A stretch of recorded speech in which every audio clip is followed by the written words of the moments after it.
The richest man in the city wore the poorest clothes when he walked into Meridian that rainy evening. Joseph King's tattered coat and worn shoes drew sneers from the elite crowd as crystal chandeliers sparkled overhead. Miranda Cole, the restaurant's owner, exchanged knowing glances with Victor, her head waiter, who approached with rehearsed contempt. "The shelter is 5 blocks east," Victor announced loudly, provoking laughter from nearby tables. Only Melissa, a kind-hearted waitress, showed any decency, as the old black man stood with quiet dignity amid the mockery. They couldn't see the sharp intelligence behind his gentle eyes, or know that this simple act of cruelty would determine their futures. Tomorrow, the same people who laughed would learn exactly who they had humiliated, and by then, it would be far too late. Just before we get back to it, I'd love to know where you're watching from today. And if you're enjoying these stories, make sure you're subscribed, because tomorrow's special episode is one you definitely don't want to miss. Rain pelted against the windows of Meridian, the most exclusive restaurant in the city. Inside, crystal chandeliers cast a warm glow over white tablecloths and polished silverware.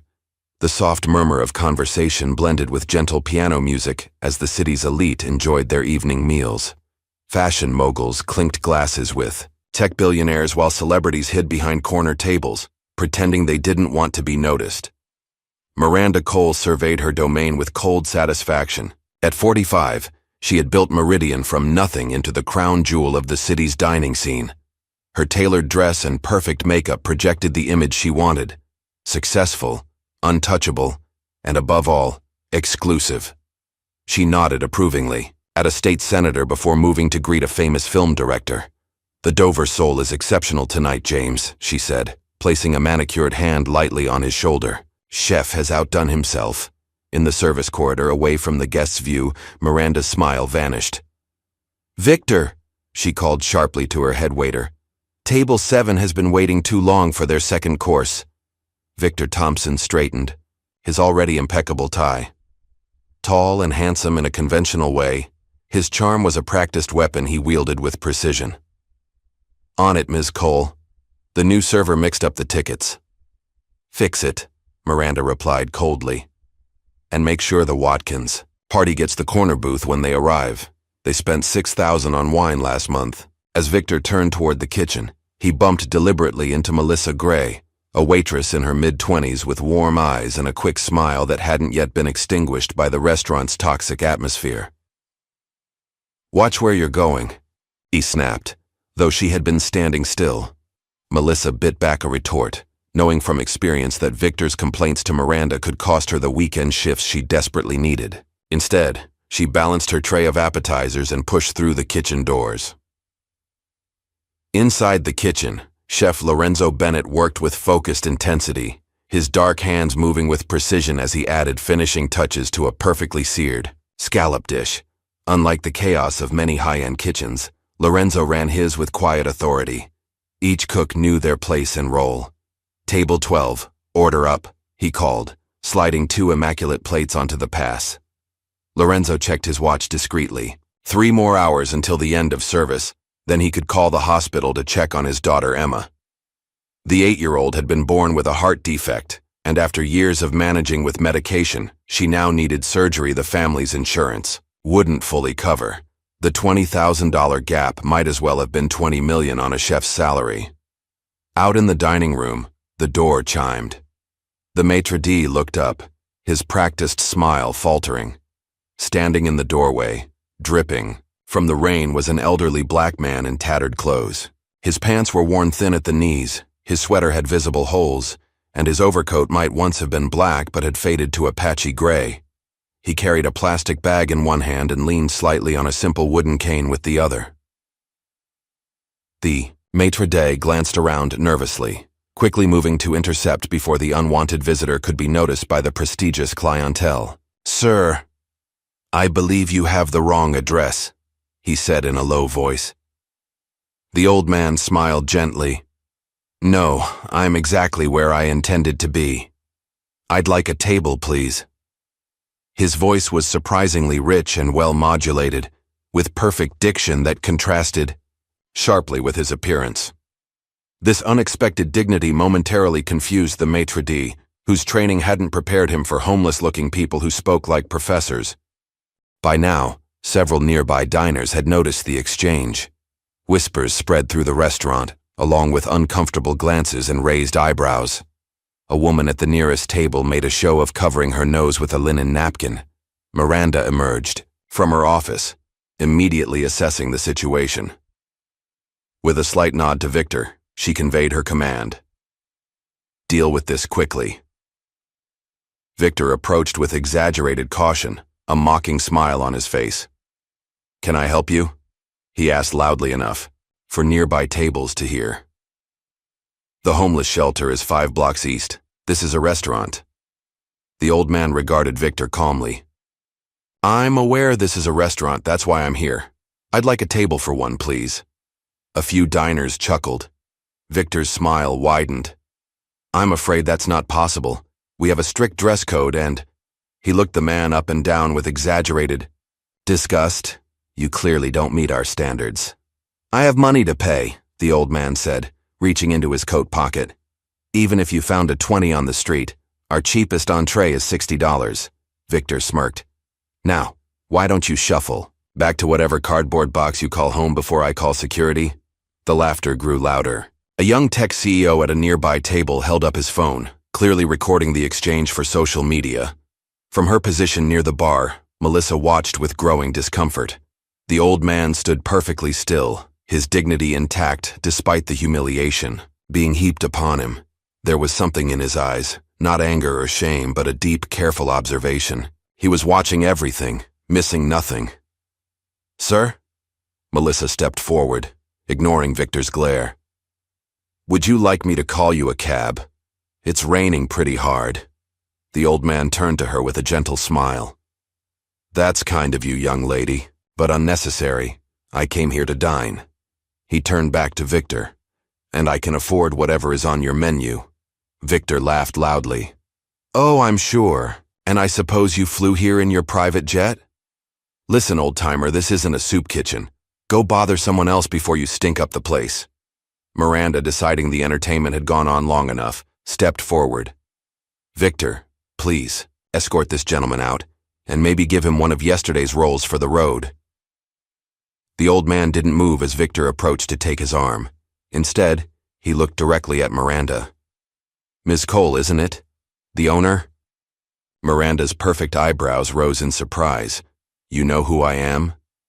"I make it my business to know about places before I visit them," the old man replied evenly. "Now I understand you're concerned about your establishment's image, but you may want to reconsider how you treat your guests." He glanced around the room at the amused faces of the wealthy diners. "Things aren't always what they seem." Something in his tone made Miranda hesitate. Before she could respond, the maitre d' approached, with a concerned expression. "Ms. Cole, the Whitman party has arrived. The senator's wife is with them." Miranda's attention immediately shifted to the important guests. With a dismissive wave toward Victor, she instructed, "Handle this," before gliding toward the entrance. With her professional smile firmly back in place, Victor gripped the old man's arm tightly. "Time to go, Grandpa." The old man didn't resist, but before leaving he caught Melissa's eye. "Kindness is a rare virtue in places built on appearance," he said softly. "Don't lose it." As Victor practically shoved him through the door into the rain, the old man, who had not once raised his voice or lost his composure, disappeared into the wet darkness. The restaurant quickly returned to normal, the incident already becoming an amusing anecdote for the wealthy patrons to share later. Only Melissa stood watching the door, a strange feeling settling in her stomach. Who was this man? And why did she have the unsettling feeling that they hadn't seen the last of him? Morning light streamed through the windows of Miranda's office as she stared at her computer screen, the glow reflecting off her tense face. Despite Meridian's packed reservation book and sky-high prices, the numbers weren't adding up.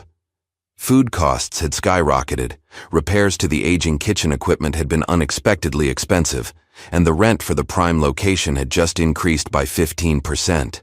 She took a sip of her third espresso of the morning and checked her email again. Still no response from the Harrison Group, the investment firm she'd been courting for months. Without a significant cash infusion, Meridian would be bankrupt within 6 months, a humiliating end to what she'd built through years of calculated networking and ruthless business decisions.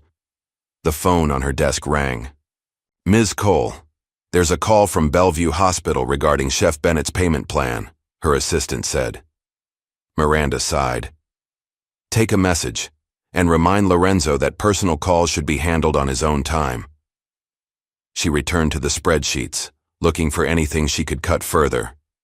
Staff had already been reduced to the minimum. Perhaps they could switch to cheaper suppliers for some ingredients. The customers would never know the difference as long as the presentation remained elegant. A knock at her door interrupted her thoughts. Victor stood there with his daily report. "The lunch service is covered, but Williams called in sick again," he said, stepping into the office uninvited. "I think he's interviewing at Carson's downtown." Miranda frowned. "Fire him. I don't tolerate disloyalty." "Already done," Victor smirked. "I also switched the schedules so I have Gray's section tonight. The Anderson party tipped 400 last time they were here." "Fine, but make sure she doesn't complain to the other staff. The last thing I need is more talk about tip theft."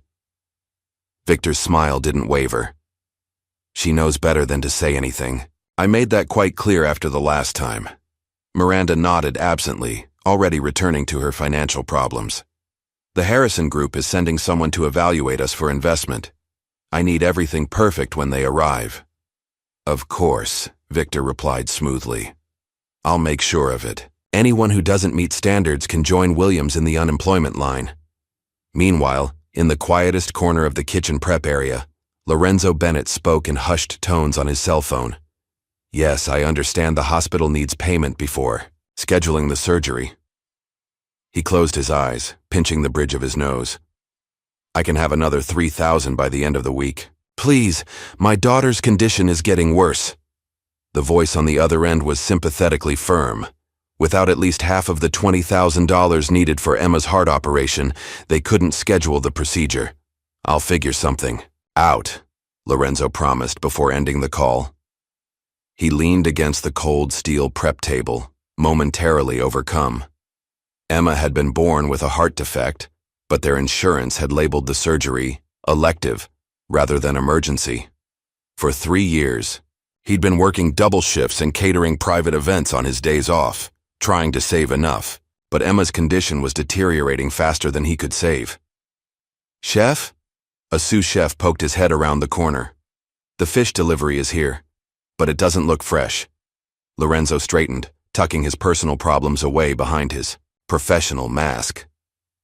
"I'll check it."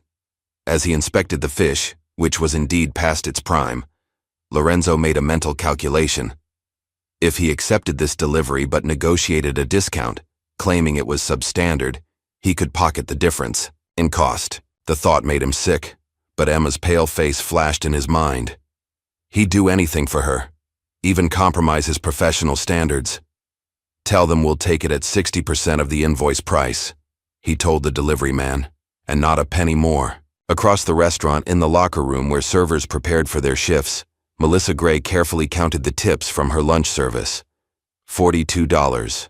Not great, but better than nothing. She added it to the envelope hidden in the lining of her purse, now containing just over $3,000. The letter from the Culinary Institute lay folded at the bottom of her purse. "We are pleased to inform you of your acceptance." But the scholarship had only covered half the tuition. She needed another $5,000 within 6 weeks, or her spot would go to someone on the waiting list. "Counting your pennies." "Again?" Victor's voice made her jump. He stood in the doorway, watching her with his habitual smirk. "Why bother? You'll be stuck serving other people's food forever." Melissa quickly tucked the money away. "Did you need something, Victor?" "Just letting you know I'm taking your section tonight. The Andersons requested me specifically." They both knew it was a lie. The Andersons, like most of the big tippers, had no idea which server they'd had before. Victor simply took the most profitable sections and left the others to fight over the scraps. "But I'm scheduled." "Take it. Up with Miranda if you have a problem," Victor cut her off. "Oh, wait. She's the one who approved the change. After he left, Melissa fought back tears of frustration. She needed that section tonight. At the rate Victor was stealing her tables, she'd never save enough in time. The afternoon passed in a blur of preparations for the evening service. Silver was polished, tables were set with precise measurements between each piece of cutlery, fresh flowers were arranged, and wines were brought up from the cellar to breathe.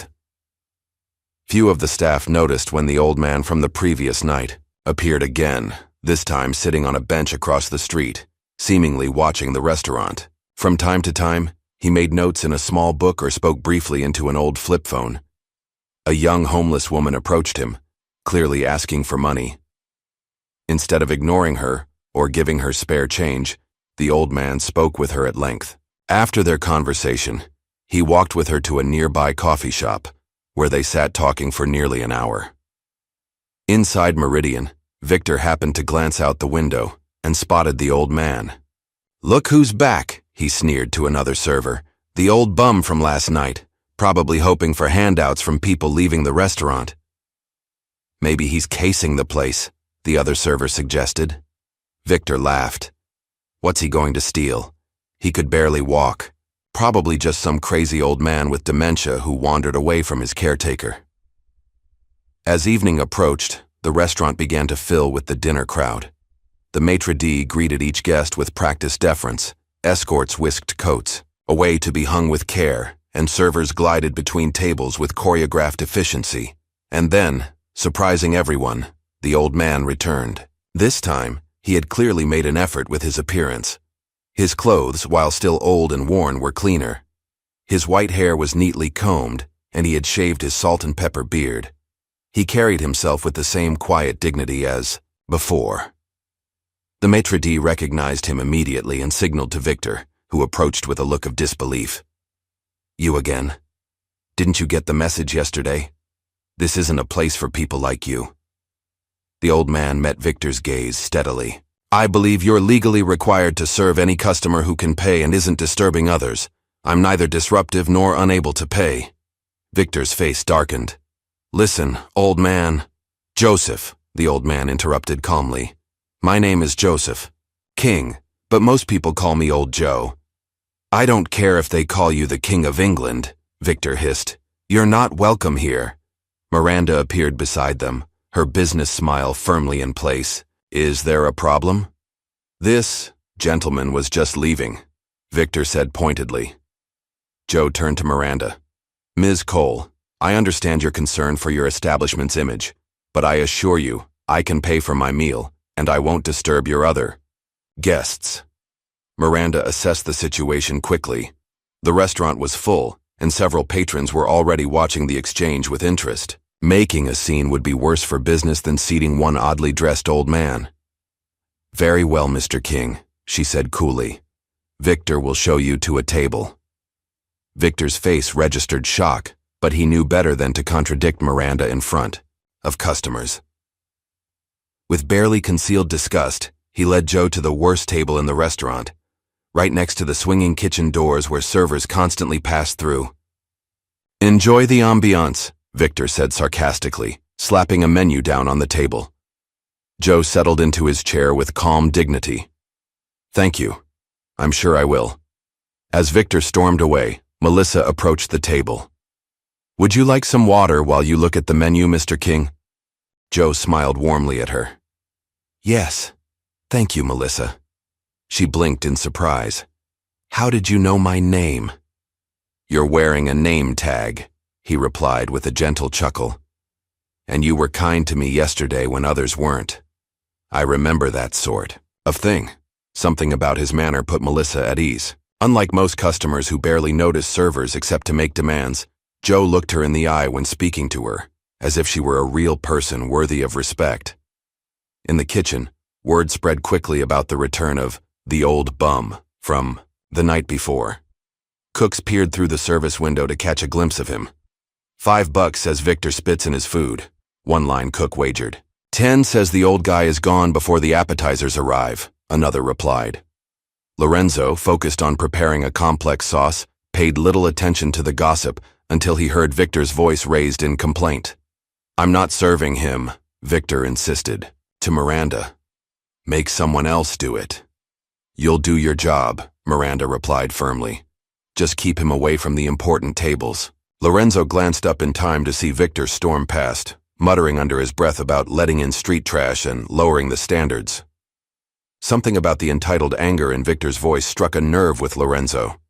He'd been on the receiving end of that tone too many times himself. Out in the dining room, Joe sat calmly observing everything around him. He noted how Victor fawned over wealthy patrons, but snapped at the busboys. He watched Melissa efficiently handle multiple tables, despite being given the least desirable section. He observed Miranda's calculated circuit of the room, spending precisely the right amount of time with each important guest. When Melissa returned to take his order, Joe surprised her by requesting the chef's tasting menu, the most expensive option in the restaurant at $250. Are you sure? She asked hesitantly. It's quite... I'm aware of the price, Joe assured her with a smile.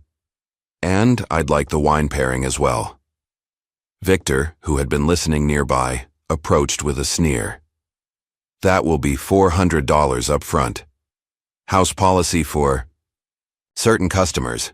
It was a lie and everyone knew it. But Joe simply reached into his worn coat and produced 4 crisp $100 bills. Will this be sufficient? He asked mildly. Victor's smirk faltered momentarily. He snatched the money. I'll get your first course. Don't make a mess. As the evening progressed, Joe continued to surprise the staff. When the sommelier tried to serve him a cheaper wine than the one listed on the menu, Joe politely identified the substitution and requested the correct bottle. When a famous author at a nearby table quoted a line of poetry, Joe quietly completed the verse and added an insight about the poet's lesser-known works that left the author impressed. In the kitchen, Lorenzo found himself intrigued. When Joe sent compliments specifically to the chef about the balance of acid in the fish course, Lorenzo decided to visit the table himself, something he rarely did. I wanted to thank you for the kind words about the dish, Lorenzo said, approaching Joe's table. Joe looked up with a warm smile. Chef Bennett, the pleasure is mine. Your technique with the sauce was impeccable. Lorenzo raised an eyebrow. You seem to know quite a bit about cooking. I've had the good fortune to dine in many places, Joe replied. Though I must say, your flavor combinations are truly original. The hint of fermented black garlic in the beurre blanc was inspired. Lorenzo couldn't hide his surprise. Few diners could identify such a subtle ingredient. You have a refined palate. Just an appreciative one, Joe said modestly. I imagine such talent comes from passion and training. Where did you study? The question led to a brief but engaging conversation about culinary techniques. As Lorenzo turned to leave, Joe added quietly, By the way, I couldn't help overhearing earlier. I hope your daughter's health improves soon. Lorenzo froze. He never discussed Emma with customers, or even most staff. How did you... I apologize for the intrusion, Joe said sincerely. I only mentioned it to say that children are remarkably resilient. With the right care, miracles can happen. Something in the old man's eyes, a depth of understanding and compassion, made Lorenzo's customary protective walls falter. Thank you, he said simply, before returning to the kitchen. The evening continued, with Joe eating methodically through the tasting menu. In the kitchen, staff continued to speculate about him. Maybe he won the lottery and is blowing it all before he dies, one suggested. I think he's some food critic in disguise, offered another. Nah, probably just some old crazy with a stolen credit card, countered a third. None of them could quite reconcile his shabby appearance with his refined manners and evident knowledge. As Joe finished his meal, he requested the check from Melissa. When she brought it, he studied it carefully, then placed his credit card on the tray. Victor swooped in to take it. I'll handle this, he told Melissa firmly. When he returned with the receipt, Joe signed it with a steady hand. Victor's eyes widened when he saw the tip, $500 on a $450 bill. Before he could comment, Joe folded the merchant copy and handed it directly to Melissa. "For your excellent service," he said with a meaningful look. As Joe prepared to leave, he paused beside Victor, who was still staring at the receipt in disbelief. "Young man," Joe said quietly, "I'd like to share something with you.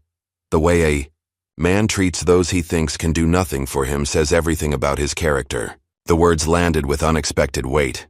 Victor opened his mouth for a retort, but for once no clever insult came to mind. Joe nodded politely to Miranda on his way out, thanked the maitre d', and disappeared into the night, leaving behind a restaurant full of confused and curious people, and one server clutching a $500 tip that might just help her dream stay alive.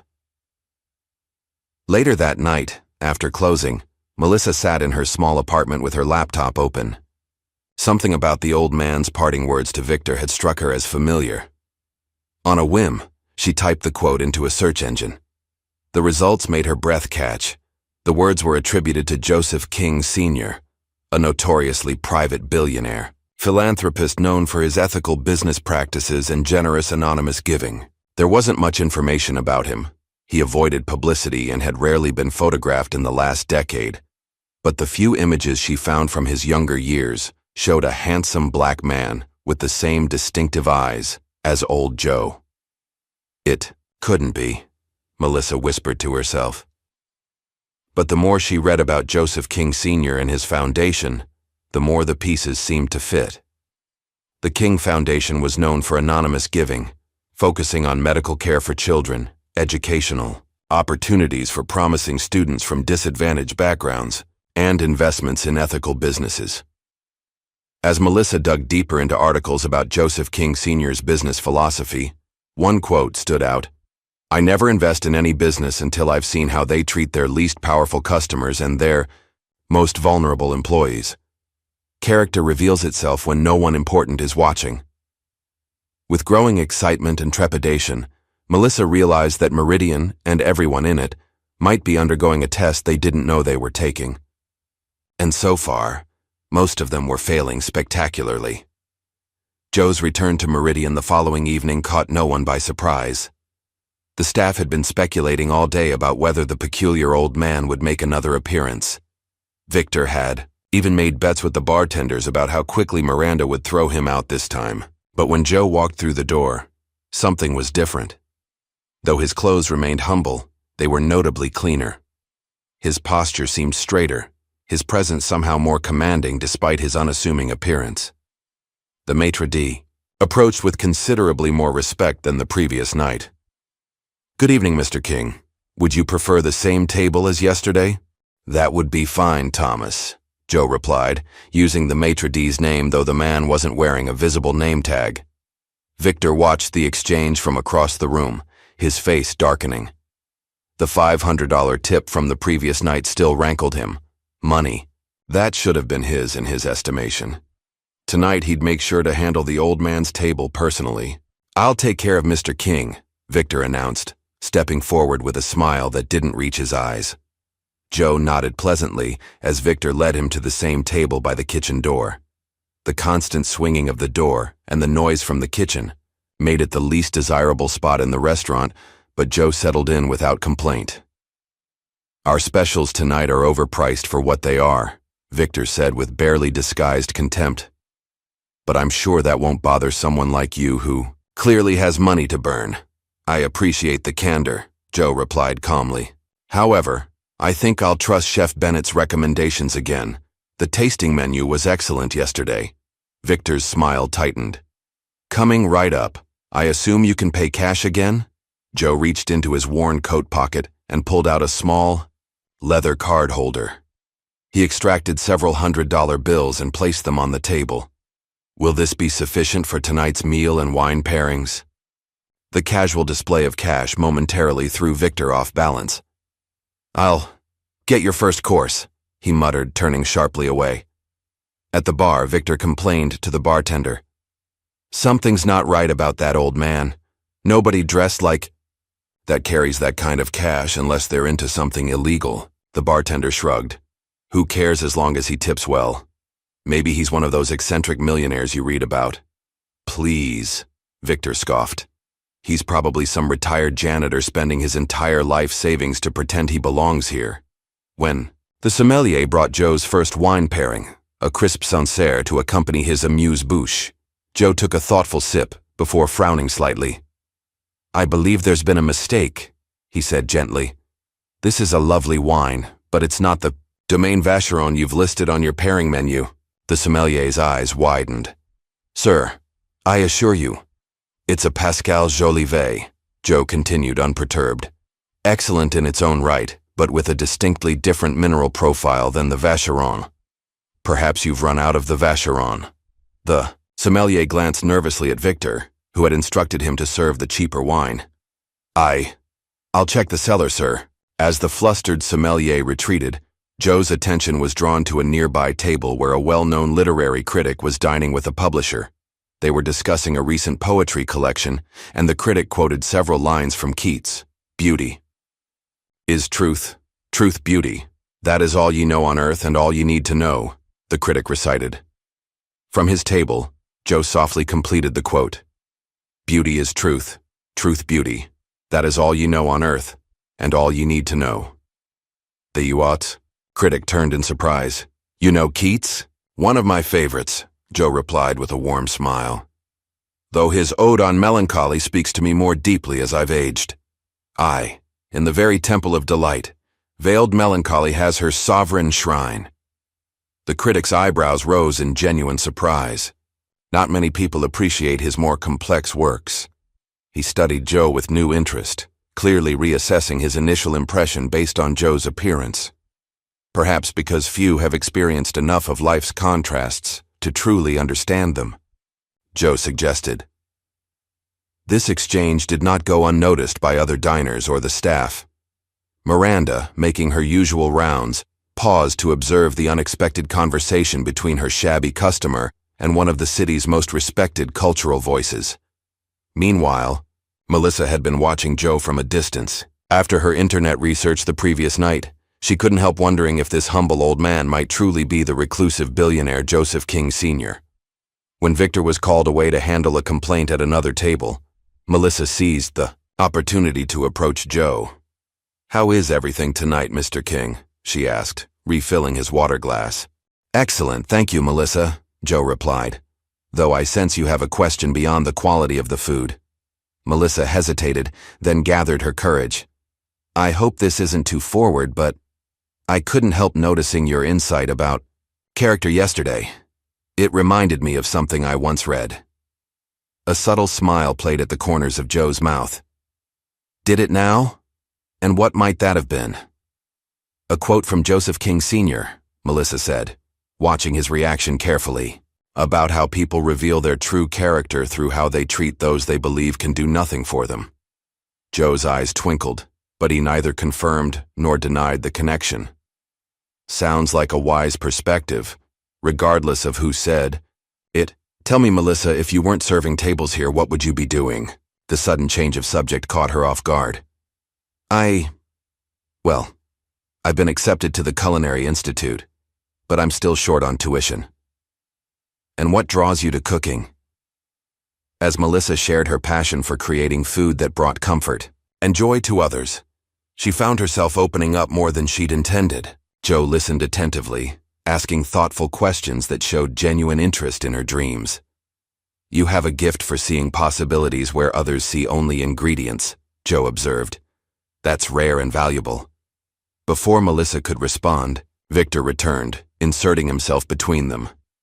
"Don't you have other tables to attend to?" he said sharply to Melissa. "Of course," she replied, stepping back. "Enjoy your meal, Mr. King." As the evening progressed, Joe continued to surprise the staff with his extensive knowledge of food, wine, and culture. When his main course arrived, a perfectly cooked duck breast with cherry reduction, he complimented the balance of flavors, so specifically that Chef Lorenzo was summoned from the kitchen once again. "You mentioned utilizing black garlic yesterday," Joe said when Lorenzo approached his table. "May I ask where you source it? The fermentation process creates such unique complexity." Lorenzo found himself engaged in a detailed conversation about ingredient sourcing and fermentation techniques. Joe spoke with the authority of someone who had spent years in professional kitchens, yet there was nothing pretentious in his manner. "You know," Joe said thoughtfully as their conversation wound down, "I've always believed that cooking is one of the purest expressions of care we can offer others. Your passion for your craft is evident in every dish." Lorenzo nodded, unexpectedly, moved by the simple acknowledgement. "Thank you. That means more than you might know." As Joe prepared to leave after finishing his meal, he requested his check from Victor, who brought it with barely concealed resentment. Once again, Joe left a substantial tip, this time an even $1,000. But instead of giving the entire tip to Melissa as he had the night before, he divided it, placing half in an envelope with Lorenzo's name written on it. "Would you ensure Chef Bennett receives this?" Joe asked Victor. A small token of appreciation for an exceptional meal. Victor stared at the envelope. "We're not supposed to accept gifts from customers." "I believe there's an exception for gratuities," Joe replied calmly, "and I would consider it a personal favor." Something in Joe's tone made it clear that refusing wasn't an option. Victor reluctantly took the envelope, though Melissa, watching from nearby, suspected it might never reach Lorenzo's hands. As Joe rose to leave, he paused beside Victor. "Young man, I've been observing you these past evenings."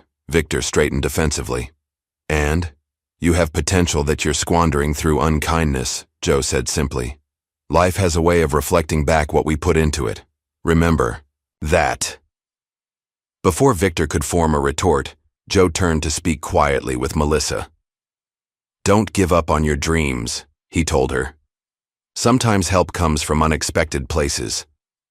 With that, Joe left the restaurant, leaving behind a trail of confusion, speculation, and for a few staff members, a glimmer of hope. Later that night, after closing, Victor was counting his tips when Melissa approached him. "Did you give Lorenzo the envelope?" Victor's eyes narrowed. "Mind your own business." "That money wasn't meant for you," Melissa persisted. "It was specifically for Lorenzo." "Says who? That senile old man? For all we know, he's some con artist or lunatic." Melissa took a deep breath. "I don't think so. I think he might be Joseph King Sr." Victor burst out laughing. "The billionaire? Are you insane? That old bum?" "I looked him up last night," Melissa explained. "The King Foundation is known for testing businesses by sending representatives in disguise. And that quote he mentioned, it's directly attributed to Joseph King Sr. in several interviews." "You've been watching too many movies," Victor scoffed. "Next you'll tell me he's secretly a prince in disguise." But despite his dismissive words, doubt flickered across Victor's face. He'd noticed the old man's refined speech, his extensive knowledge, the way he carried himself with quiet authority, and those cash tips. Meanwhile, in his office, Lorenzo found a business card that had been slipped under his door. It contained only a phone number and the words, "King Foundation, Children's Medical Fund." With trembling hands, he dialed the number, barely daring to hope. Morning light filtered through the windows of Melissa's small apartment as she hunched over her laptop, surrounded by printouts of articles and notes. She'd been up half the night researching Joseph King Sr. and his foundation after her shift ended. The more she discovered, the more convinced she became that old Joe was indeed the reclusive billionaire. The King Foundation, established 30 years ago, operated unlike typical charitable organizations. It deliberately maintained a low profile, giving anonymously and often through unconventional channels. Several articles mentioned the foundation's unusual approach to vetting potential recipients, sending representatives in disguise to observe character and operations before committing funds. One business owner in Detroit described how an elderly custodian had frequented his struggling community bakery for weeks before revealing himself as a representative of the King Foundation and offering a substantial investment. A children's hospital in Chicago reported a similar story about a shabby but kind visitor who turned out to be connected to the foundation's medical funding program. Melissa printed a grainy photo from a decade-old news clipping. It showed a younger Joseph King Sr. at a rare public appearance. Though the man in the photo was in his 60s rather than his 80s, The distinctive eyes and facial structure matched old Joe's. She pinned it to her corkboard alongside other clippings and notes. "It has to be him," she murmured to herself. But why Meridian? The restaurant wasn't exactly a charity case. It was one of the most exclusive dining establishments in the city. Then again, with Miranda's obvious financial worries and Lorenzo's situation, Melissa's phone buzzed with a text from a coworker. "Meeting called before shift today. Mandatory. Big announcement." When Melissa arrived at the restaurant 2 hours before opening, she found the entire staff gathered in the dining room. Miranda stood at the front, looking more polished and excited than usual. "I have important news," Miranda announced once everyone had arrived. "Tomorrow night we'll be hosting representatives from the Harrison Group, one of the largest investment firms in the country. They're considering a significant partnership with Meridian that would secure our future and expand our brand nationwide." Ayo. Murmur of interest rippled through the staff. "This is the opportunity we've been waiting for," Miranda continued. "Everything must be perfect. Victor will be coordinating service. Chef Bennett will present a special menu. Anyone who doesn't perform to standard will be terminated immediately. Is that clear?" The staff nodded soberly, understanding the stakes. Saluao. The meeting dispersed. Victor pulled aside the senior servers. "I'll be handling the Harrison table personally," he informed them. "They'll be in the private dining room. Miranda wants our most prestigious regular clients seated nearby to create the right atmosphere."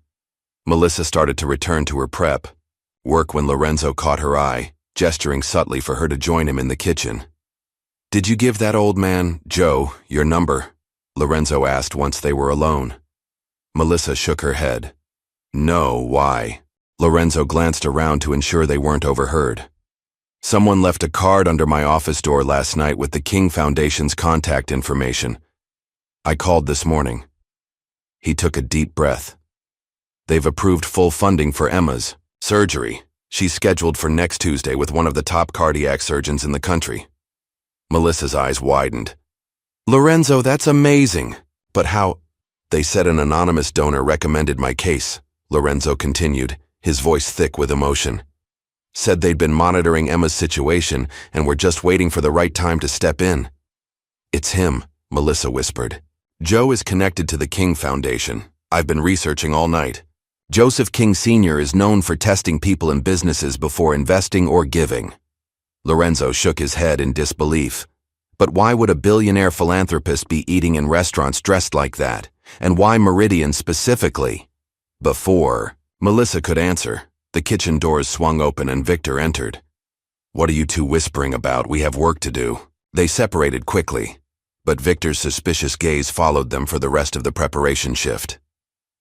That evening, Melissa was stationed near the entrance when she spotted Joe approaching the restaurant. He was dressed slightly better tonight, still humble clothing, but with a clean button-up shirt replacing his usual worn sweater. She tried to catch his eye as he entered, but the maitre d' immediately escorted him to a table in Victor's section. Throughout the evening, Melissa found reasons to pass near Joe's table, hoping for a moment to speak with him. She noticed he wasn't ordering the elaborate tasting menu tonight, but instead sat nursing a single glass of wine and observing the restaurant operations with quiet attention. During a brief lull, Melissa finally managed to approach. "Good evening, Mr. King. Can I get you anything else?" Joe smiled warmly. "Just some company for a moment if you can spare it." Melissa glanced around to make sure Victor wasn't watching, then slid into the chair opposite Joe. "I wanted to thank you," she said in a low voice, "for what you did for Lorenzo's daughter." Joe's expression revealed nothing. "I'm not sure what you mean." "The King Foundation," Melissa pressed. "Emma's surgery, that was you, wasn't it?" A hint of a smile played at the corners of Joe's mouth. "The foundation helps many children in need. I'm glad to hear Emma will receive the care she requires." "I know who you are," Melissa said, meeting his gaze directly. "You're Joseph King Sr. You're testing us, the restaurant, the staff, Miranda." Joe neither confirmed nor denied her assertion. Instead, he asked, "And what do you think such a test would reveal, Melissa?" She hesitated, then admitted, Nothing good for the most part. Victor is cruel and dishonest. Miranda cares only about appearances and profit. The whole place runs on fear and exploitation. Not entirely, Joe observed. There's you and Lorenzo, people with integrity despite difficult circumstances. Their conversation was interrupted by Victor's sudden appearance. Socializing on the clock, Melissa? I'm sure Miranda would be interested to know how you spend your time during service. Melissa quickly stood. Mr. King needed assistance with the wine list. I'll handle it, Victor said tersely. You're needed in Section 3. As Melissa reluctantly left, she heard Victor's tone change to one of calculated charm. Now, Mr. King, what can I help you with this evening?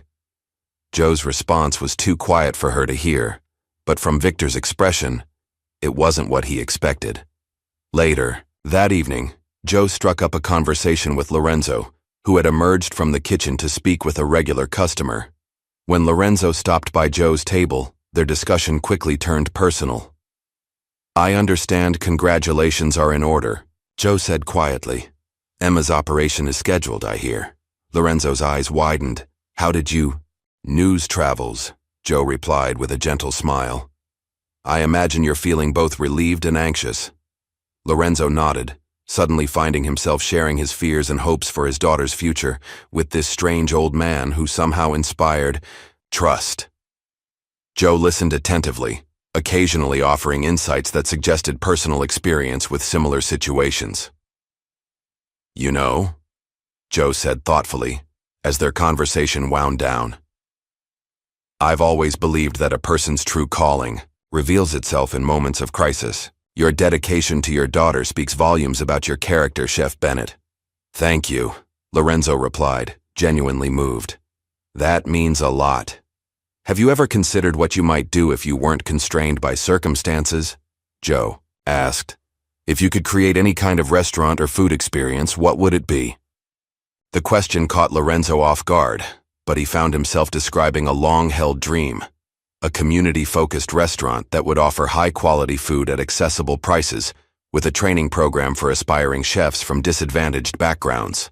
Joe listened intently, occasionally asking insightful questions that helped Lorenzo articulate his vision more clearly. By the time they finished talking, Lorenzo had shared more of his personal dreams than he had with anyone in years. As the evening wound down, Miranda made her usual rounds of the dining room, stopping briefly at Joe's table. Her attitude toward him had evolved from disdain to cautious curiosity after witnessing his interactions with the literary critic and other respected patrons. I hope everything has been satisfactory, Mr. King, she said with her professional smile. The food was excellent as always, Joe replied. Chef Bennett is quite talented.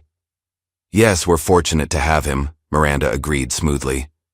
Though between us, his background is somewhat unconventional for an establishment of this caliber. Joe's expression remained pleasant, but something in his eyes hardened slightly. I've found that true talent often emerges from unexpected places, Ms. Cole. The trick is recognizing it rather than being distracted by packaging. The subtle rebuke wasn't lost on Miranda, whose smile faltered momentarily. Of course, will we be seeing you tomorrow evening? We're hosting a special event. I wouldn't miss it, Joe assured her. After Joe left, Victor cornered Melissa in the service area. What did you tell that old man about me? Nothing, Melissa replied truthfully. He was asking questions about how tips are distributed and how long I've worked here, Victor said, his voice tight with suspicion. What game are you playing? I'm not playing any game, Melissa insisted. Maybe he's just curious. Victor leaned closer, his voice dropping to a threatening whisper. Listen carefully. That Harrison Group meeting tomorrow is my ticket out of this place and into something bigger. If you do anything to mess that up, I'll make sure you never work in a decent restaurant again, understand? Melissa nodded silently, but as Victor walked away, a plan began forming in her mind. She needed proof of Joe's identity, something concrete enough to convince Lorenzo and possibly protect herself from Victor's inevitable retaliation when the truth came out. That night, Melissa visited the King Foundation's website on her laptop. There was no direct contact information, but there was a general inquiry form. Taking a deep breath, she typed, "Is Joseph King Sr. currently evaluating Meridian Restaurant? Please tell him Melissa Gray would like to speak with him about his experience." There. It was a shot in the dark, but she had to try. After hitting send, she continued her research, eventually discovering an archived newspaper photograph from 15 years ago showing a younger Joseph King Sr. at a charity event. Though the man in the photo was in his 60s rather than his 80s, the distinctive eyes, nose, and jawline matched old Joe exactly. "It really is him," Melissa whispered to herself, printing the photo and adding it to her growing collection of evidence. The next morning, Melissa woke to an email notification on her phone. The message was brief. "Ms. Gray, your inquiry has been received. Mr. King suggests you observe carefully this evening. Sometimes the most revealing moments occur under pressure. King Foundation." Melissa stared at the message, her heart racing. This was the confirmation she'd been seeking. Now she just needed to decide what to do with it. Meanwhile, at Meridian, Miranda was directing staff in preparations for the evening's all-important dinner with the Harrison Group. The private dining room was being meticulously arranged. The wine cellar's finest bottles were being brought up, and Chef Lorenzo was preparing to showcase his most impressive dishes. What no one realized was that another party was making preparations as well. On the other side of the city, in a luxurious office suite, Joseph King Sr., dressed in an impeccable suit that bore no resemblance to old Joe's humble attire, was briefing his team. "Tonight," he told them, "we'll see exactly what kind of establishment Ms. Cole is running, and then we'll decide whether it deserves to continue operating at all." Meridian glittered like a jewel that evening. Extra chandeliers had been brought, casting a golden glow over the dining room. The finest linens draped the tables, and arrangements of exotic flowers perfumed the air. Staff members moved with heightened precision, acutely aware of Miranda's eyes tracking their every move. Tully. Her office, Miranda applied another coat of lipstick, scrutinizing her reflection. Tonight would determine Meridian's future, and her own. The Harrison Group representatives were due to arrive in less than an hour. If they agreed to invest, her financial troubles would vanish overnight. If not, she pushed the thought away. Failure wasn't an option. "Ms. Cole?" Victor knocked on her open door.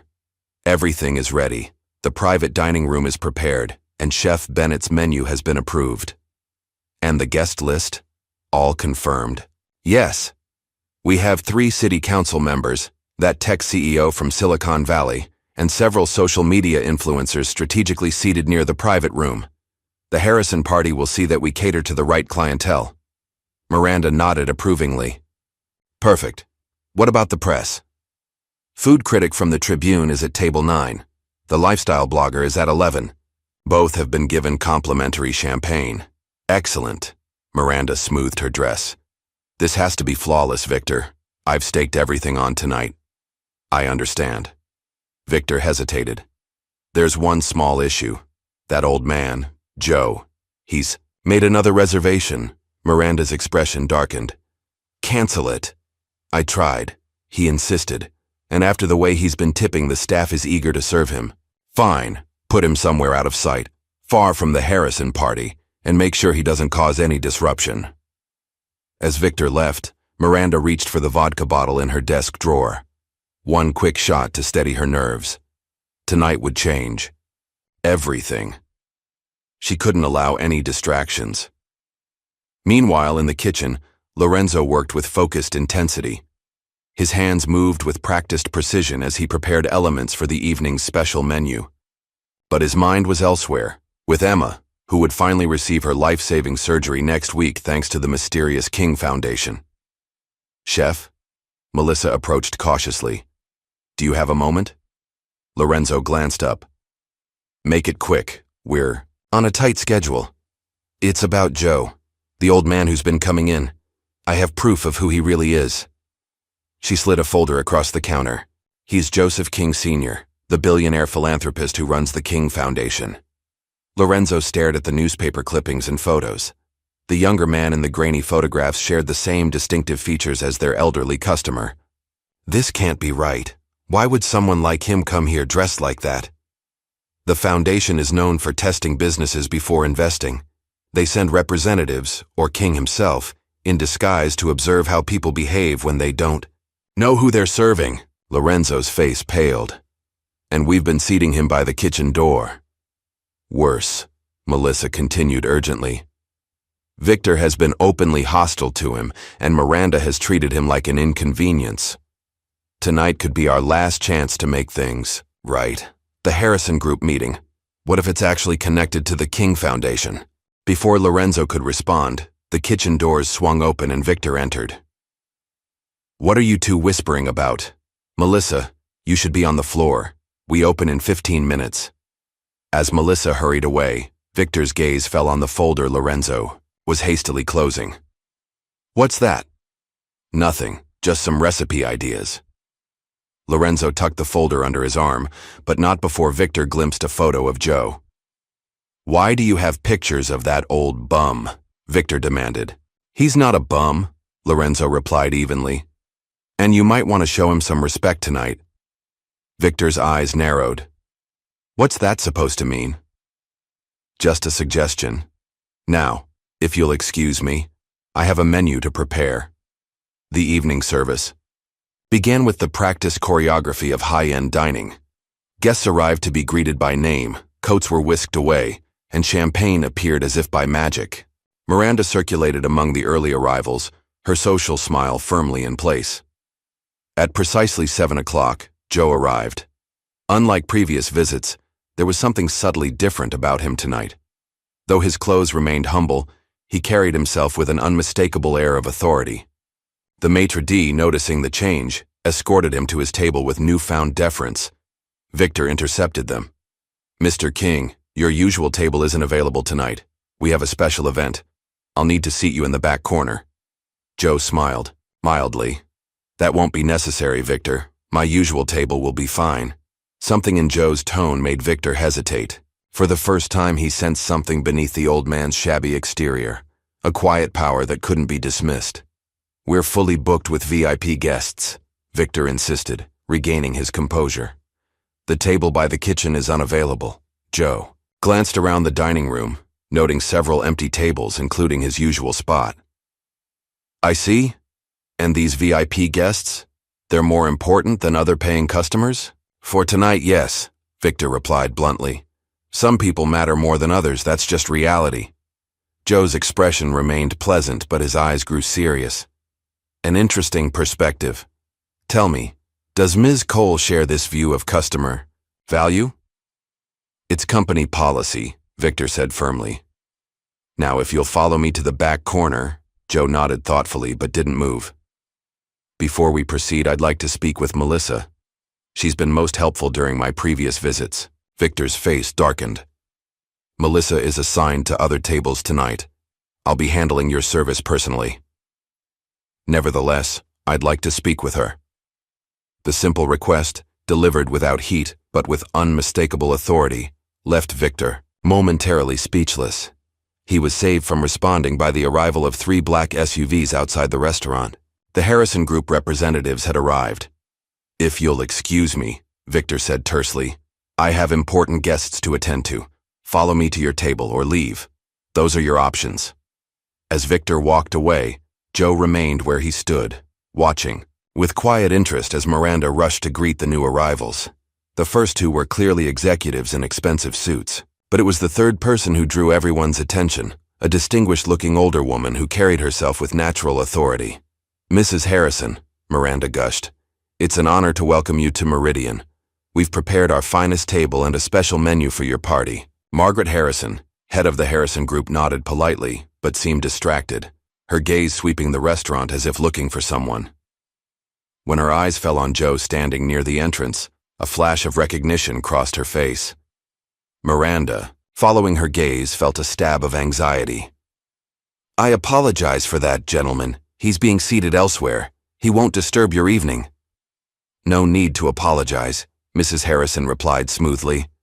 Actually, I'd like to meet him. Who is he? Miranda blinked in confusion. Just a regular customer, nothing special.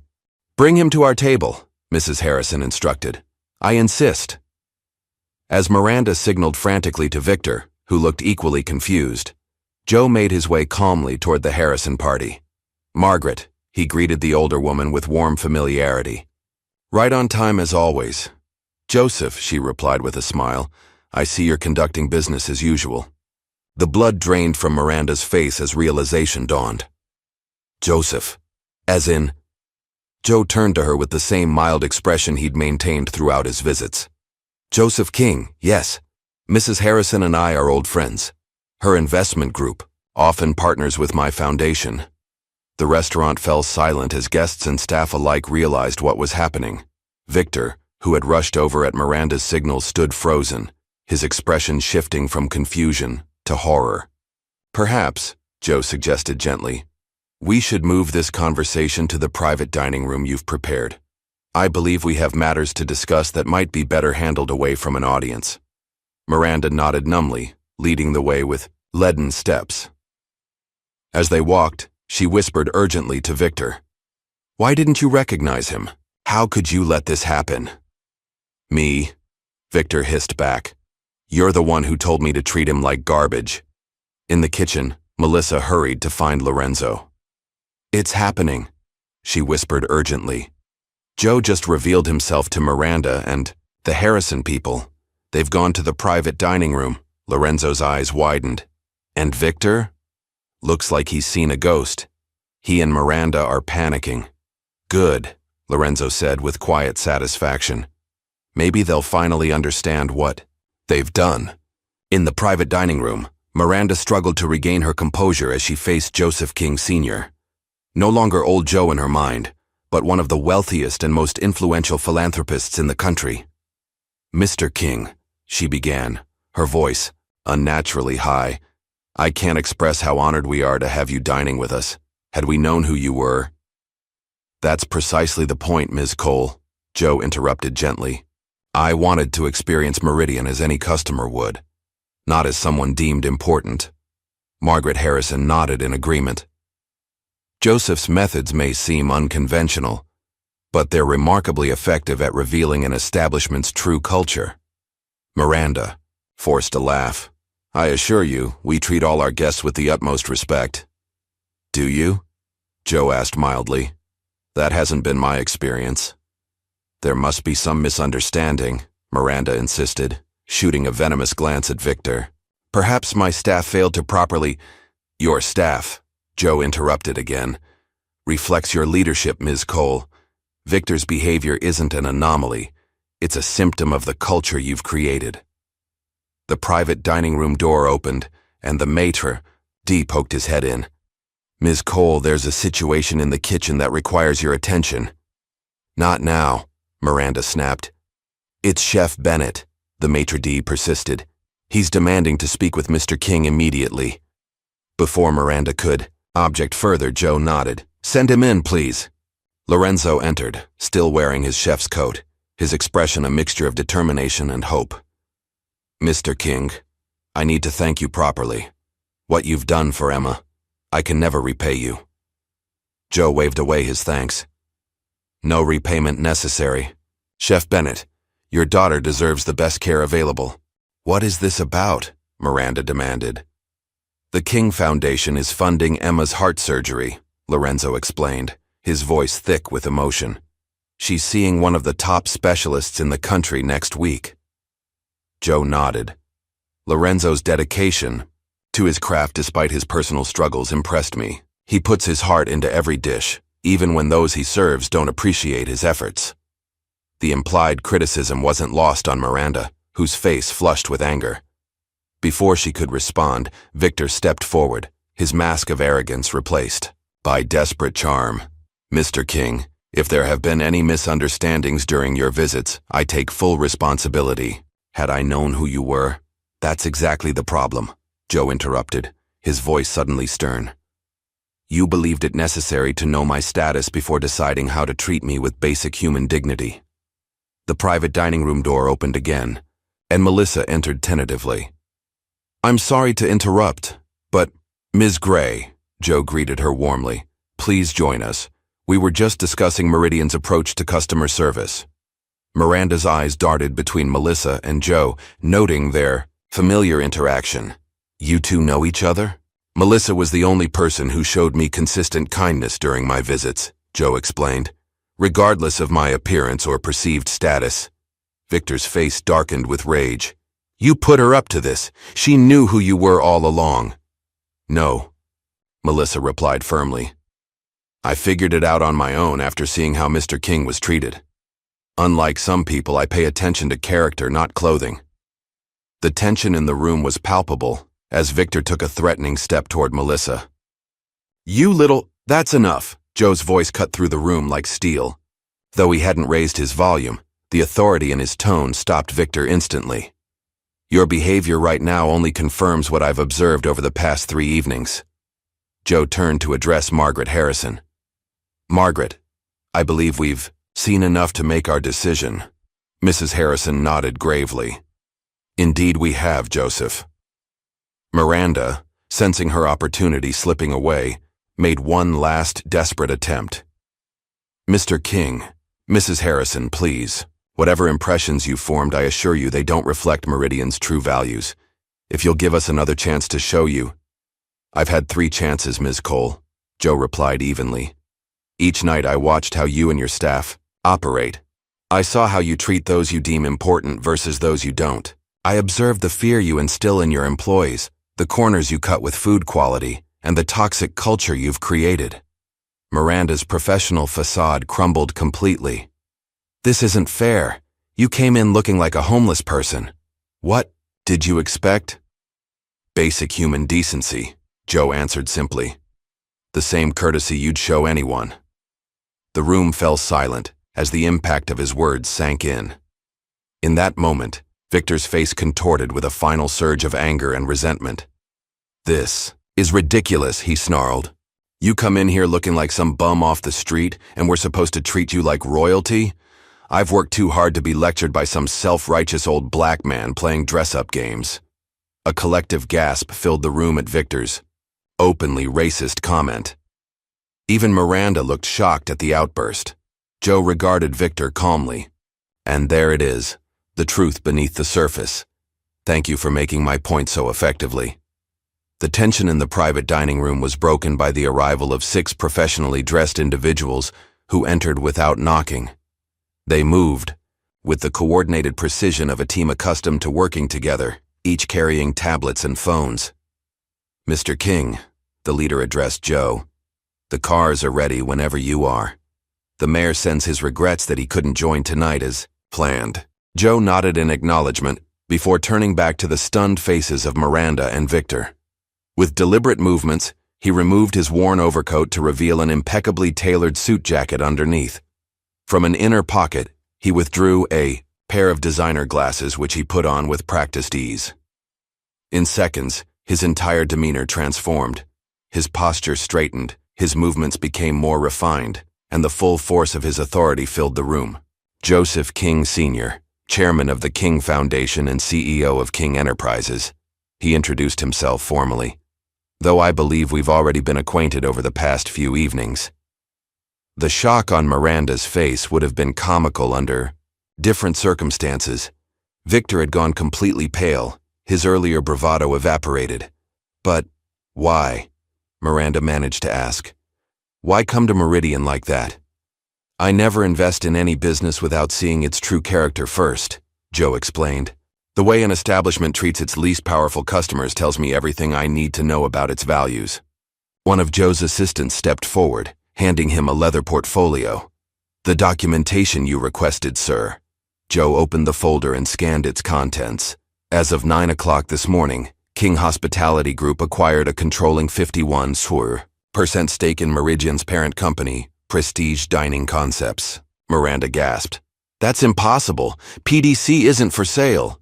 Every company has its price, Mrs. Harrison interjected smoothly, especially those facing bankruptcy.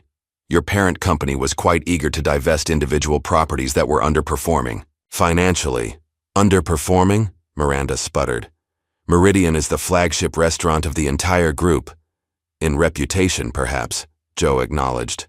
But according to the financial records we reviewed, Meridian has been operating at a loss for nearly 2 years.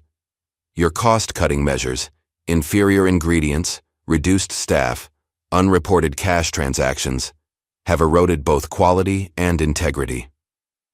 Miranda's face drained of color as she realized the extent of Joe's knowledge about her business practices. Joe continued, his voice level but resolute.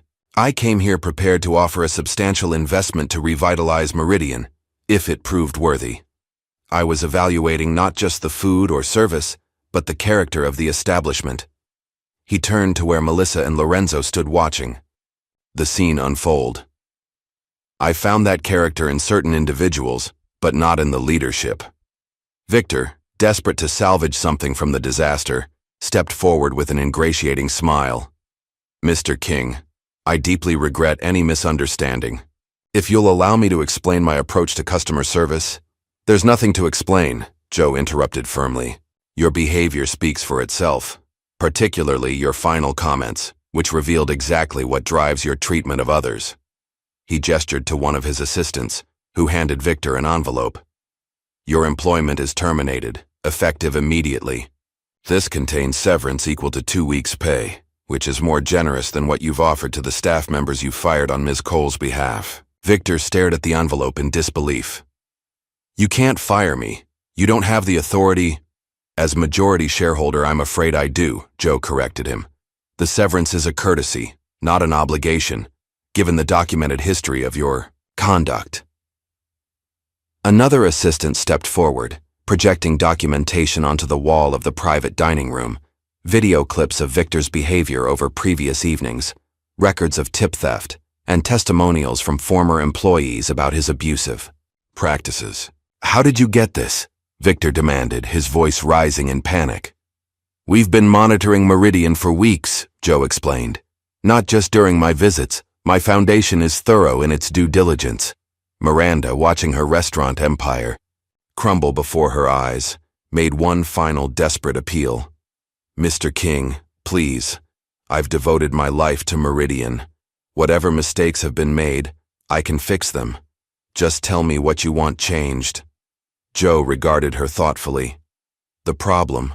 Ms. Cole isn't specific practices but the underlying values. You've created a culture where appearance matters more than substance, where certain people are deemed valuable while others are treated as disposable. He gestured toward the dining room beyond the closed doors. Out there, you present an illusion of luxury and exclusivity, but it's built on exploitation, corner-cutting, and fundamental disrespect for those you consider beneath you. Miranda's shoulders slumped in defeat as the truth of his words sank in. Joe turned to address Melissa and Lorenzo directly. I believe in second chances, when they're deserved. Both of you have shown exceptional character under difficult circumstances. Melissa, he extended an envelope. The Culinary Institute called this morning to confirm your scholarship. The King Foundation will cover your full tuition and living expenses for the duration of the program. Melissa's eyes filled with tears as she accepted the envelope with trembling hands. I don't know how to thank you. Your kindness already has, Joe assured her. Compassion that remains consistent, regardless of who's receiving it, is increasingly rare. The culinary world needs more people with your values. Next, he turned to Lorenzo. Chef Bennett, the foundation would like to discuss a partnership opportunity with you. One of Joe's assistants handed Lorenzo a folder containing architectural renderings of a restaurant space. This property in Riverfront Park has been vacant for some time. The foundation is prepared to renovate it according to your specifications and establish you as majority owner with a 70% stake. Lorenzo stared at the plans in disbelief. This is exactly what I described to you. A community-focused restaurant with a training program for young chefs. Your vision impressed me, Joe acknowledged, as did your commitment to quality despite the pressure to compromise. The foundation will provide initial capital and business support, but the concept and execution will be entirely yours. Lorenzo struggled to find words. Mr. King, I don't know what to say. This opportunity, combined with Emma's surgery, it's more than I ever hoped for. You've earned it, Joe assured him simply. Throughout this exchange, Miranda and Victor had watched in stunned silence. Now, as the full implications became clear, Victor's face contorted with rage. "This is insane," he exploded. "You're giving everything to them while destroying our careers? Because we didn't kiss up to some old man in rags? This has to be illegal." Joe regarded him calmly. "Nothing illegal about a majority shareholder making personnel changes, Mr. Thompson. As for your career, I suggest you use this as an opportunity for reflection. Success built on cruelty and prejudice is ultimately unsustainable." Victor stormed out, slamming the door behind him. Miranda, left alone to face the consequences, attempted one final negotiation. "What happens to me in all this? Is my career over as well?" "That depends on you," Joe replied evenly. "The Foundation believes in redemption as much as consequences.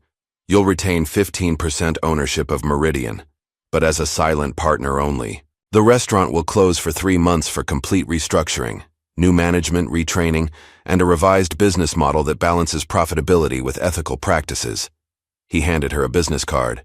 "My assistant will contact you tomorrow to discuss transition details. I suggest you use the closure period to consider what kind of legacy you truly want to build." With that, Joe signaled to his team that the meeting was concluded. As they prepared to leave, he paused beside Melissa and Lorenzo.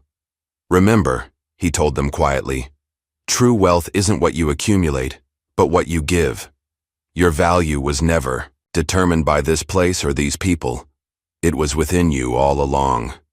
As Joe walked through the main dining room toward the exit, the staff and customers fell silent, watching in amazement as the shabby old man they had dismissed was revealed to be one of the most powerful businessmen in the country.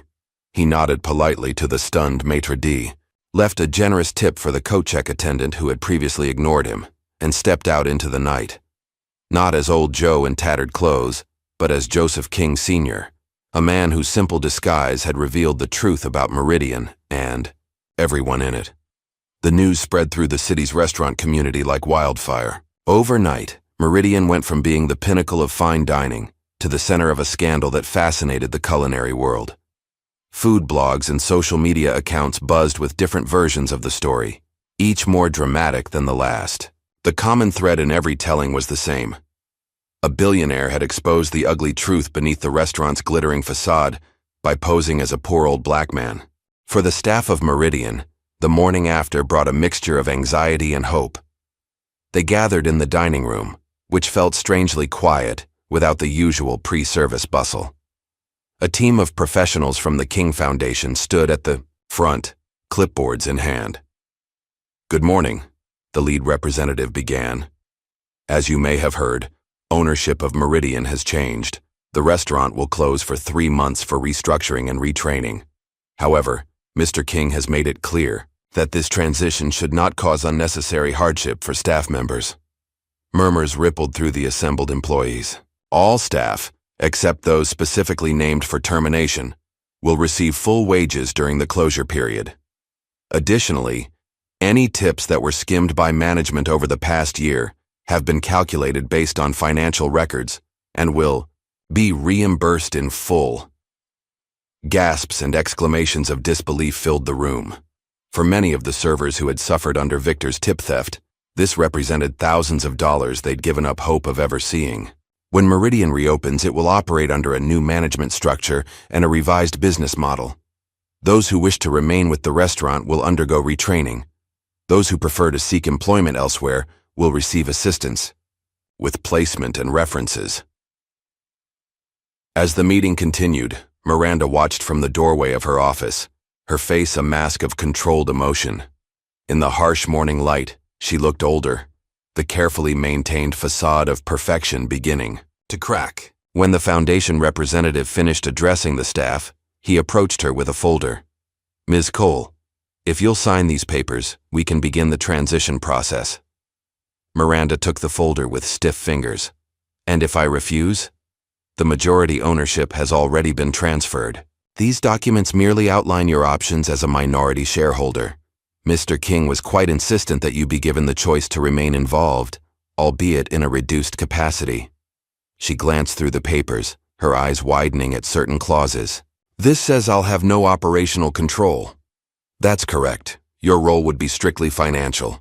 Alternatively, you can sell your remaining shares to the foundation at market value. Miranda's hand trembled slightly as she signed the papers. I built this place from nothing, she said quietly. Everything I have is tied up in it. The representative's expression softened slightly. Mr. King recognizes your business acumen, Ms. Cole. He believes your talents could be better directed. There's a note for you on the final page. Miranda flipped to the last page and found a handwritten note from Joseph King Sr. True success isn't measured by wealth or status, but by the positive impact we have on others. Consider this an opportunity to rebuild with a stronger foundation. Across town, Victor Thompson stormed into his apartment, slamming the door behind him. He threw his severance envelope onto the kitchen counter without opening it.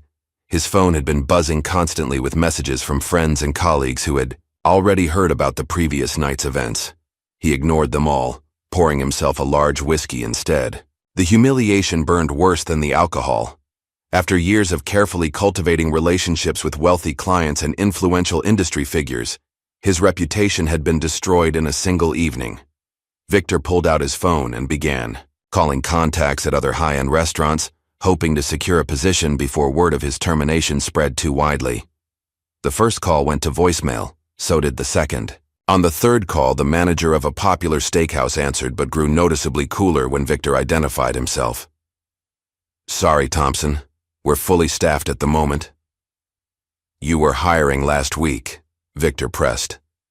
I saw the listing. An uncomfortable pause followed. Look, we've heard what happened at Meridian. King Enterprises has a lot of influence in this town. Maybe try something in another city. One by one, doors closed. By evening, Victor had exhausted his list of contacts. No one was willing to hire the man who had publicly insulted Joseph King Sr. with racist comments. His carefully constructed career was collapsing around him. Meanwhile, in a hospital room across the city, Lorenzo sat beside his daughter Emma's bed, reading her a story. The 8-year-old's face lit up with each character's voice her father created, her illness momentarily forgotten in the joy of the tale. A knock at the door interrupted them. A distinguished older man in a white coat entered, followed by a nurse carrying a tablet. Chef Bennett? I'm Dr. Richardson, the King Foundation. Arranged for me to consult on Emma's case. Lorenzo stood to shake the doctor's hand. Thank you for seeing us. We've been waiting for this surgery for so long. Dr. Richardson reviewed Emma's chart on the tablet. I've studied her records. The procedure she needs is complex but has excellent outcomes when performed properly. I'd like to schedule her for next Tuesday. My team will perform the operation at no cost to your family. Next Tuesday? Lorenzo repeated in disbelief. We were told it would be months before she could get on the schedule. The foundation has made certain arrangements, Dr. Richardson explained diplomatically. Emma's case is now a priority. After discussing the details of the procedure and recovery process, Dr. Richardson left them with an encouraging smile. Try not to worry too much, Chef. Your daughter is in good hands. When they were alone again, Emma looked up at her father with wise eyes that seemed too old for her young face. That nice old man from your restaurant did this, didn't he? The one you told me about? Lorenzo nodded, too overwhelmed to speak. You said he looked poor but talked like he knew everything about food, Emma continued thoughtfully. Mom always says you can't judge people by how they look. She paused. He must really like your cooking, Dad. Lorenzo laughed through the tears that threatened to spill over. I think he likes more than my cooking, sweetheart. I think he sees people for who they really are. Across the city, Melissa sat in her small apartment, staring at the scholarship letter from the Culinary Institute. The King Foundation had not only covered her tuition, but also provided a stipend for living expenses and supplies. She would begin classes the following month. Her phone buzzed with a text from Lorenzo. Emma's surgery scheduled for Tuesday. Dr. Richardson himself will do it. All covered by the foundation. Still can't believe this is happening. Melissa smiled as she typed. Her reply, amazing news. Give Emma a big hug from me. Can't wait to visit her after the surgery. As she set her phone down, Melissa's gaze fell on the news article open on her laptop. The headline read, "Billionaire Philanthropist Exposes Elite Restaurants' Discriminatory Practices." The story had gone viral, with social media users sharing their own experiences of discrimination in high-end establishments. Joseph King Sr. had declined all requests for interviews, but a statement from the King Foundation emphasized their commitment to creating ethical business environments where all people were treated with dignity, regardless of appearance or background. Melissa closed her laptop and walked to the window, looking out at the city lights. In a single week, her life had changed completely, from struggling server with fading dreams to scholarship recipient with a promising future. All because she had shown simple kindness to an old man in tattered clothes. The following morning, a closed for renovation sign appeared on Meridian's front door. Inside, crews began the process of physical transformation, removing some of the more ostentatious decorations in favor of a warmer, more welcoming aesthetic. Miranda watched from her car across the street, unable to bring herself to drive away. For 10 years, Meridian had been the center of her existence. She had sacrificed friendships, relationships, and ethical boundaries to build it into a temple of exclusivity. Now, in a matter of days, everything had changed. Her phone rang. The display showed King Foundation. Ms. Cole, this is Sarah Williams, from Mr. King's office. He suggested you might be interested in a consulting position. Your experience with high-end restaurant operations could be valuable for our hospitality development program in underserved neighborhoods. Miranda's first instinct was to refuse. Consulting for community restaurants was a far cry from running Meridian. But as she watched workers removing the restaurant's pretentious gold signage, something shifted inside her. What exactly would this position entail? She asked carefully. Helping local entrepreneurs develop sustainable business plans for food service establishments in areas without access to quality dining options. The salary is competitive, and there's potential for equity in successful ventures. It wasn't Meridian. It wasn't the glamorous life she had built for herself, but it was a chance to use her skills without the constant pressure of maintaining appearances at any cost. "I'll consider it," Miranda said finally. "Can you send me the details?" As weeks passed, the story of Joseph King Sr. and Meridian gradually faded from headlines, replaced by newer scandals and sensations. But its impact continued to ripple through the lives of those involved. Victor Thompson, unable to secure work in any respected restaurant in the city, eventually took a position as a server at an airport chain restaurant, the kind of establishment he had previously mocked. The irony wasn't lost on him as he forced smiles for hurried travelers who barely looked at his face, much less knew his name. Lorenzo spent every available moment at Emma's bedside during her recovery. The surgery had been successful, and her improvement was remarkable. During the long hours in the hospital, he had filled notebooks with ideas for his new restaurant, menu concepts, training programs, community engagement initiatives. Each day brought Emma closer to health, and Lorenzo closer to a dream he'd never thought possible. Melissa began her courses at the Culinary Institute, excelling in both technical skills and creative development. Her experience serving in a high-pressure environment gave her advantages over classmates who had never worked in professional kitchens. She approached each class with the same attention to detail she had brought to her tables at Meridian, but now that focus was directed toward her own growth rather than someone else's experience. And the renovation of Meridian continued, its physical transformation mirroring the changes in the lives connected to it. The restaurant that had once been a symbol of exclusivity and pretension was being rebuilt as something entirely different, still excellent, still special, but grounded in values, beyond mere appearance and status. 6 months passed. Spring flowers bloomed across the city, bringing new life after a long winter. The newly renovated restaurant, now renamed King's Table, opened its doors with a mission statement proudly displayed at the entrance: excellence in food and service for all who enter, regardless of appearance or status. The interior had been transformed. Though still elegant, the atmosphere was warmer and more welcoming. The tables were spaced more generously, the lighting softer, the acoustics designed for conversation rather than hushed reverence. Most significantly, the pricing structure had been revolutionized. Premium dishes remained for those who could afford them, but a substantial portion of the menu offered excellent food at accessible prices. Behind the scenes, the changes were even more dramatic. Staff received living wages plus benefits, eliminating the desperate dependence on tips that had fostered such toxic competition.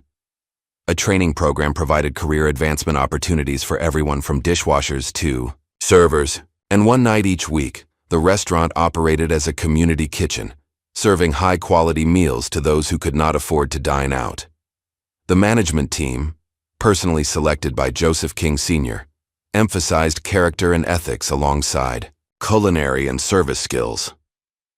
Several former Meridian staff members had returned after retraining, grateful for the improved working conditions and renewed sense of purpose. Across town, in a sun-filled classroom at the Culinary Institute, Melissa demonstrated knife techniques for a group of visiting high school students from underserved neighborhoods. The outreach program, funded by the King Foundation, aimed to inspire young people to consider careers in culinary arts. The most important ingredient in any dish isn't something you can buy, she told the attentive teenagers. It's the care you put into it. That's what transforms food from mere sustenance into something meaningful. After the demonstration, she checked her phone and smiled at a message from Lorenzo. Emma's final checkup today. Doctor says she's completely recovered. Celebration dinner at my place tonight. Bring your appetite. Melissa texted back her acceptance before gathering her knives. In the 6 months since Meridian's closure, she and Lorenzo had developed a close friendship, supporting each other through their respective transitions. His new restaurant, Emma's Kitchen, was scheduled to open the following month, and Melissa had already agreed to intern there during her summer break from school. That evening, she arrived at Lorenzo's modest home, bearing a bottle of wine and a homemade dessert, a technical challenge from her pastry class that she'd perfected over several attempts. Emma answered the door, her face glowing with health. Melissa, Dad's in the kitchen pretending he's not nervous about you tasting his new recipes. Lorenzo appeared behind his daughter, wiping his hands on a kitchen towel. Don't listen to her. I'm not nervous at all about having a future master chef critique my cooking. The warmth between them had grown naturally over shared meals and conversations, bonding over their mutual experience of having their lives transformed by a chance encounter with Joseph King Sr. As they enjoyed dinner, Lorenzo shared updates about his new restaurant. The training program has 10 students enrolled already. Former foster care kids, people recovering from addiction, veterans transitioning to civilian life. All of them passionate about food, but lacking traditional opportunities. That's amazing, Melissa said sincerely. How's the renovation coming along?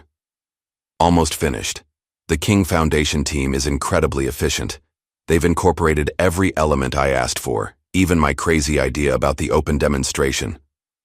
Kitchen where guests can learn cooking techniques while they dine. Emma, who had been quietly eating her dinner, suddenly asked, Have you seen Mr. King again? The one who helped us? Lorenzo and Melissa exchanged glances. Neither had personally encountered Joseph King Sr. since the night at Meridian, though. His influence remained present in their lives through the Foundation's ongoing support. Not directly, Lorenzo admitted, but his team checks in regularly about the restaurant progress. I heard he still goes around the city in disguise sometimes, Emma said matter-of-factly. My friend's mom works at the community center and she said an old man in simple clothes brought them a huge donation last week. Nobody knew who he was until later when the Foundation contacted them. Later that evening, after Emma had gone to bed, Lorenzo and Melissa sat on the small balcony of his apartment, sharing the last of the wine. Do you ever wonder what would have happened if Joe hadn't walked into Meridian that night? Melissa asked. Lorenzo considered the question. Emma might still be waiting for her surgery. I'd definitely still be working for Miranda, compromising my standards a little more each day just to keep my job. And I would have lost my spot at the Culinary Institute, Melissa added, probably still serving tables watching Victor steal my tips. It's strange how one person can change so many lives, Lorenzo mused. Not just through money, but through forcing us to confront who we really are.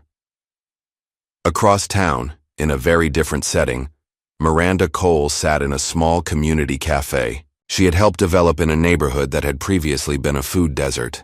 The modest establishment bore little resemblance to Meridian's opulence, but there was an authenticity to it that her former restaurant had lacked. The consulting position with the King Foundation had evolved into a full-time role as director of their community restaurant initiative. To her own surprise, Miranda had discovered a genuine satisfaction in using her business acumen to create sustainable food service models in underserved areas. The cafe where she sat was the third successful opening under her guidance.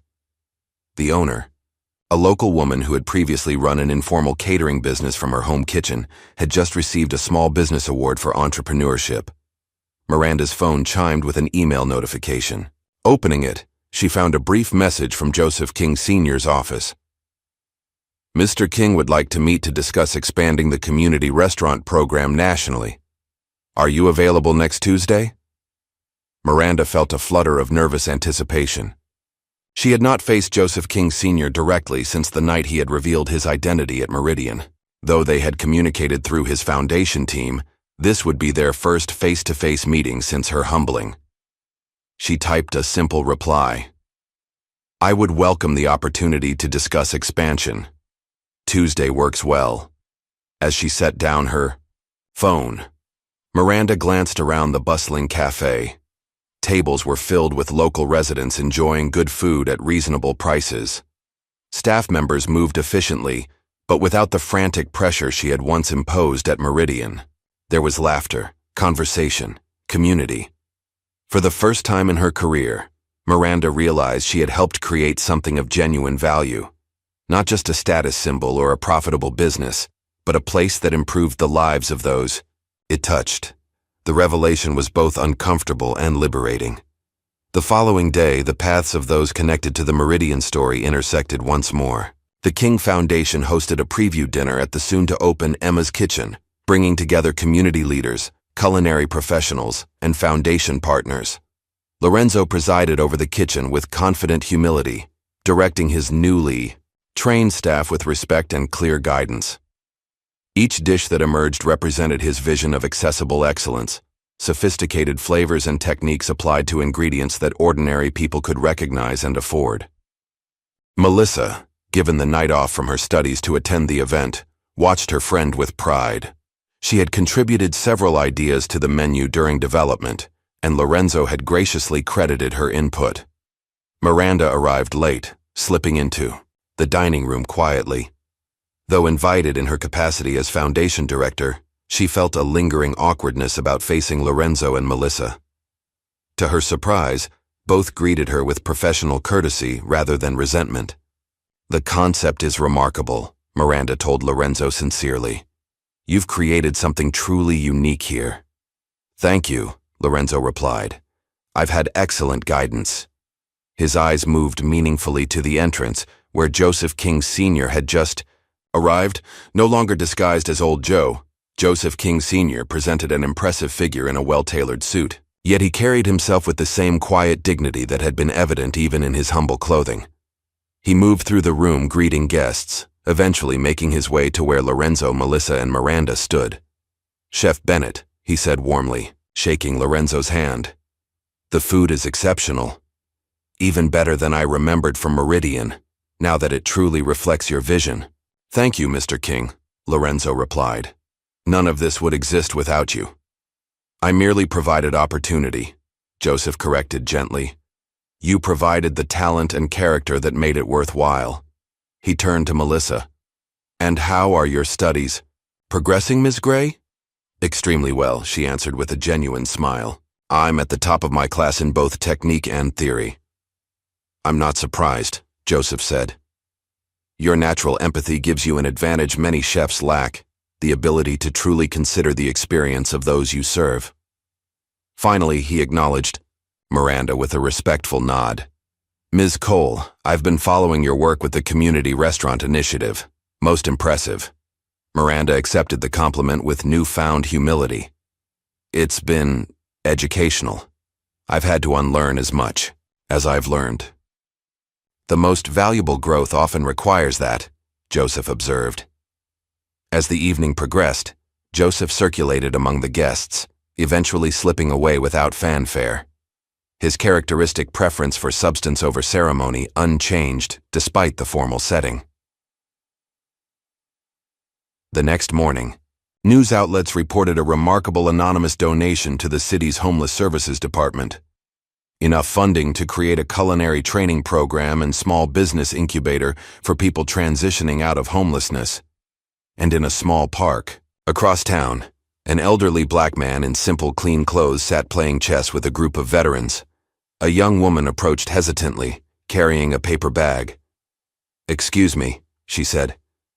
"Are you Joseph King?" The old man smiled gently. "Just Joe, to my friends here. I work at Emma's kitchen," she explained.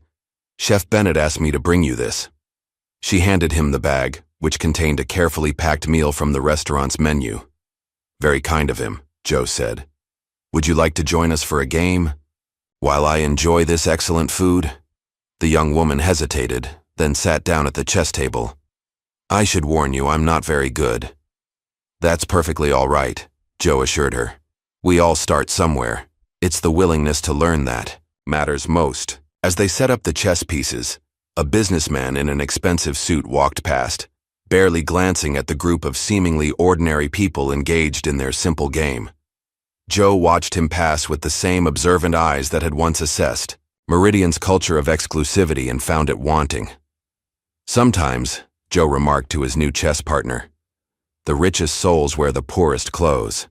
And sometimes, those with the most to offer go unnoticed because others are too busy looking in the wrong places." He moved his first chess piece with the same deliberate care he had shown in transforming the lives of those who had crossed his path. Not through grand gestures alone, but through the profound impact of seeing people for who they truly were, beneath whatever disguises they wore, whether of poverty or pretension. Have you ever wondered what the world might see if your true character was put to the test when no one important was watching? The way we treat those we think can't benefit us reveals everything about who we really are. If this story touched your heart, please like, subscribe, and share for more powerful narratives that challenge us to look deeper. Your support helps these stories reach those who need them most.